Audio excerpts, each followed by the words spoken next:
Alrighty guys, into another one. Don't get a lot done in this video, just get the grid structure of the poly pipe onto the mould. I've cut it a bit short just so I can ask you guys some questions and see what you think. So stay tuned to the end of the video, and I'd really appreciate your advice or your opinions for the design of the boat. So I've cut this first bit of poly pipe, so this is kind of how they're going to go. We'll just push it in against the hole there. So it'll run down that.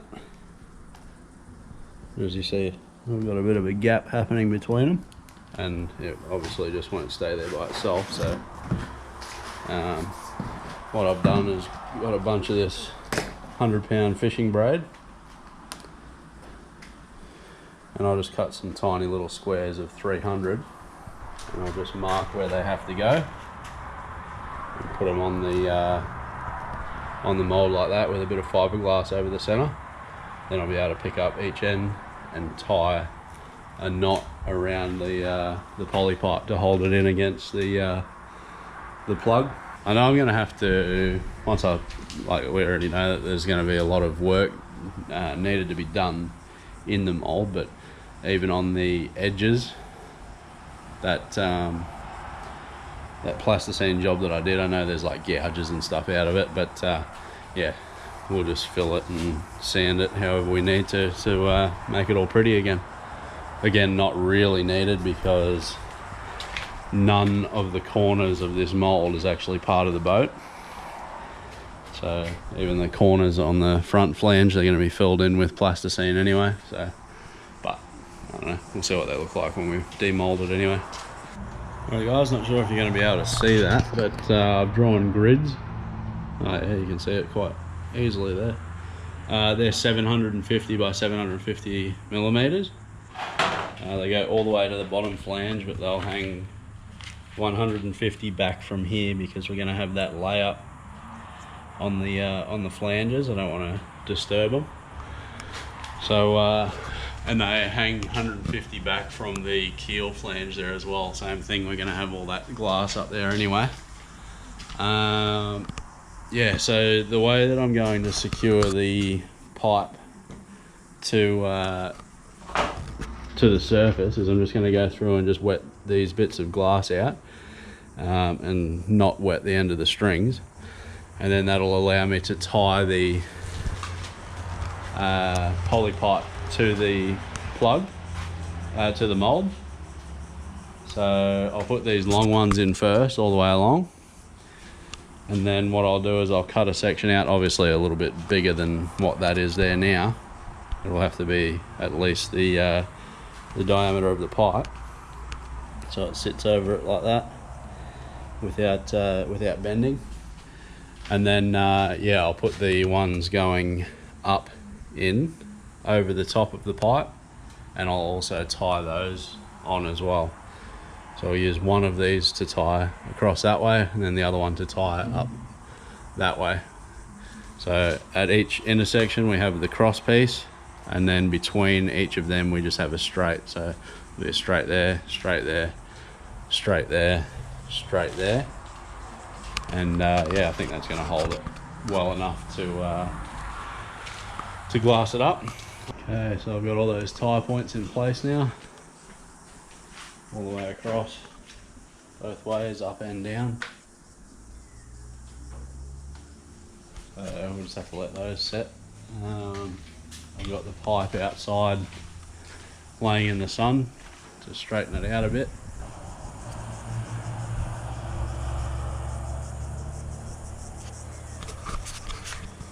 Yeah, just to straighten it out and make it a bit more malleable with the temperature, the heat in it.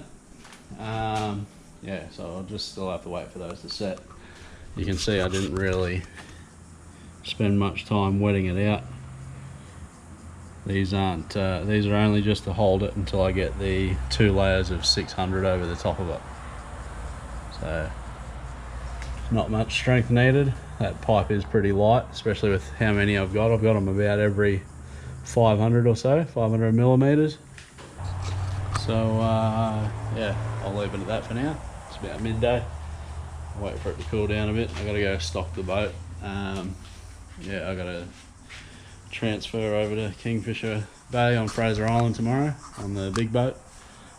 But yeah, I'll just wait for this to set up before I put the pipe on. I'm gonna try and put the pipe on before I do the flanges, just so if I have any leftover resin or glass or something's laid up, I have somewhere to put it.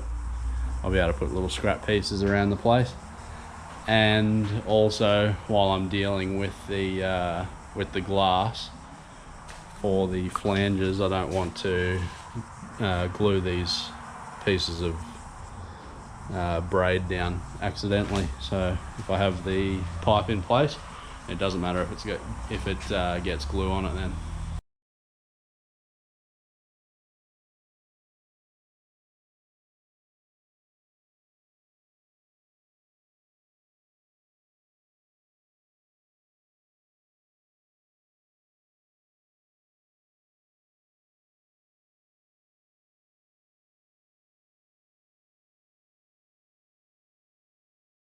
So yeah, that's how I planned it to go. Just tying them on at regular intervals there. So I've got one more to do there, another one up the top there, and then 7 vertical ones going across. And they're the ones that I have to cut the notches out of. And of course there's going to be a little lump there where the knot is and where the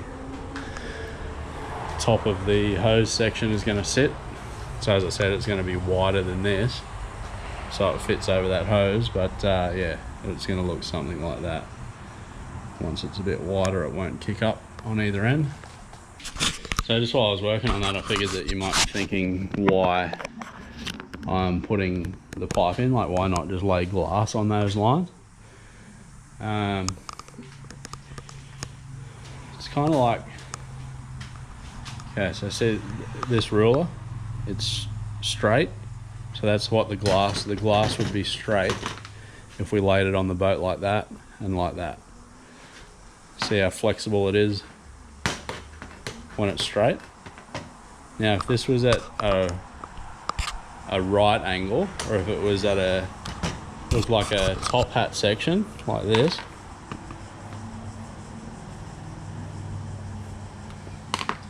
we would no longer be able to bend it at all, because you'd be bending against 2 that is that way. I can't bend the ruler that way. And then you've got the top and the 2 sections either side making that top hat section. So now if you have a look at the pipe, if I lay glass on the flat, up and over and back down onto the flat, we're essentially making a top hat section. So you get a lot more strength. Like I could build glass up to that thick and it would probably be stronger than this, but that's a lot of glass, a lot of resin, and just a hard way of doing it. So this is the easiest way that I can think of to get strength into this. I could do a big foam core down the side. Again, that's very expensive. This whole roll, I think it was 50 meters, cost me about $40 or $30, $35. Yeah, so a cheap way of getting a lot of strength into it. So that's what we're doing.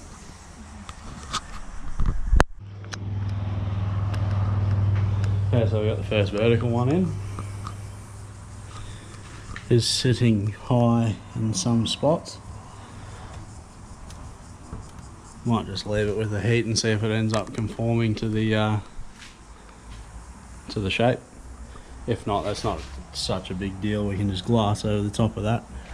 Like I said before, this pipe has nothing to do structurally. It's just to form the fiberglass up into a top hat section. So it doesn't really matter if it's like that. It's just going to be a higher top hat section in that bit.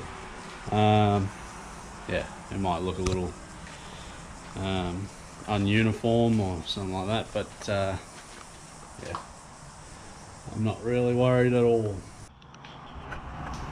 Alrighty guys, not sure if this is a good thing or not, but I think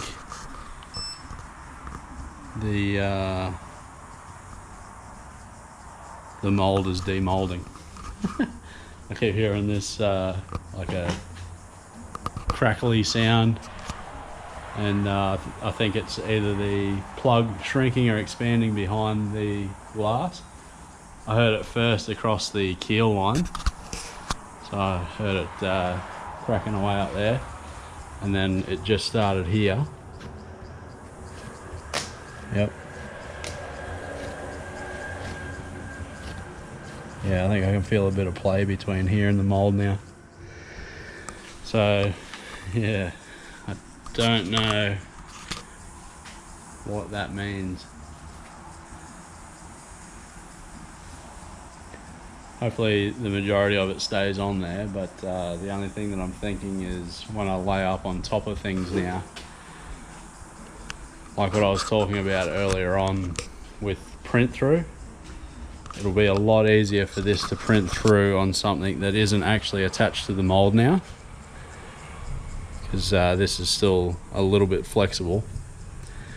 So I don't know, hopefully when I glass tonight everything's shrunk back down and still sort of supported.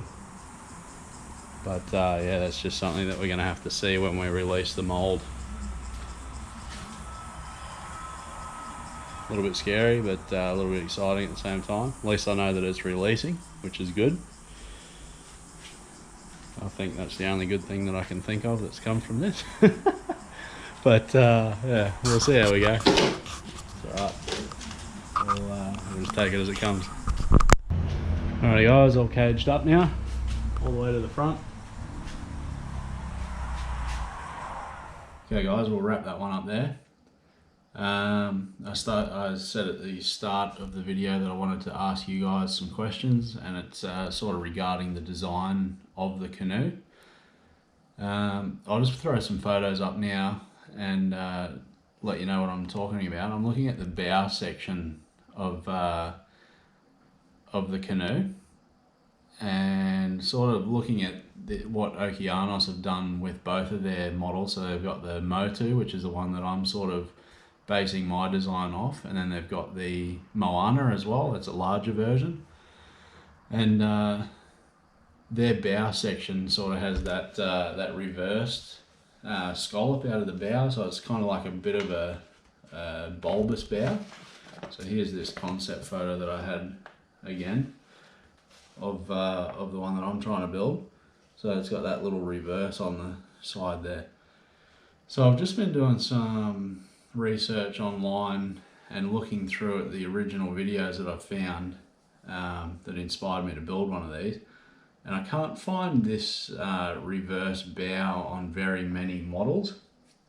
So I found some in a bit of Samoan canoe making, but nearly every other canoe that I've found, and even not just Polynesian, like if you go anywhere else through Micronesia, Melanesia and that sort of thing, they've all got swept back bows, so raked bows there. What sort of kicked this off is when I went to Vanuatu a couple of weeks ago, I picked up this model.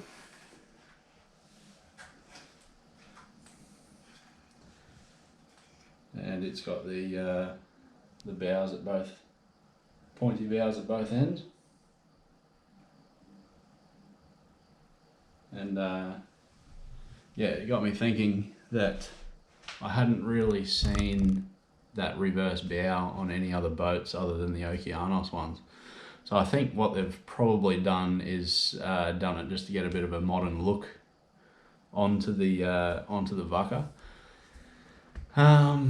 Not sure if I want to go that way to give it a modern look. I don't know if I should keep with the traditional look, so I'll put some photos up now. This is Hokulea. So that's the first Polynesian double canoe that was built for a very long time. So this sort of kicked off the Polynesian culture again. And as you can see, it's got the swept up bows. It hasn't got that little reverse bow on it. I'm finding it pretty hard to find any photos really of any traditional boats with that reverse or even plumb bows. Like you got some river boats and that sort of thing with plumb bows, not Polynesian. But yeah, so just after your guys' opinion on what you think, if I should sort of shy away from this design with the reverse bow. I like it for like the obvious reasons that Okeanos have liked it, just to make the boat look a little bit more modern, but I feel like it would maybe stand out a bit more with a swept bow, and even with that exact swept bow have the transom exactly the same, which would make me only have to make one more mold, so that's a plus. But yeah, I understand that Hokulea has like a really flat hull on the bottom though, and as you can see I've got a bit of rocker in mine, so I'm just not sure how that will go with the boat bobbing around in the water with both ends of the hull with rocker in it. I can't really see too much being different, because if you look at that anyway, if you have a look at just the orange section, sorry, this camera's getting me, just the orange section, don't worry about that little keel bit down there, it's actually pretty much identical front and back anyway, so it's probably going to rock just as much as it was with the reverse plumb, yeah, reverse, I don't even know what you call it, plumb bulbous bow, I guess. But yeah, I'm not sure guys, but if you guys know, or if you guys have an opinion, I'd love to hear it. If it's easier for you guys, I do actually have a build page on Facebook, so I'll post this video as a link on my Facebook page for it. It's just called the Vaka Meraki, so if you just jump over there and we can discuss it in the comments there as well. But yeah, I'd love to hear your thoughts, and yeah, I'll leave it at that. I'll see you on the next video.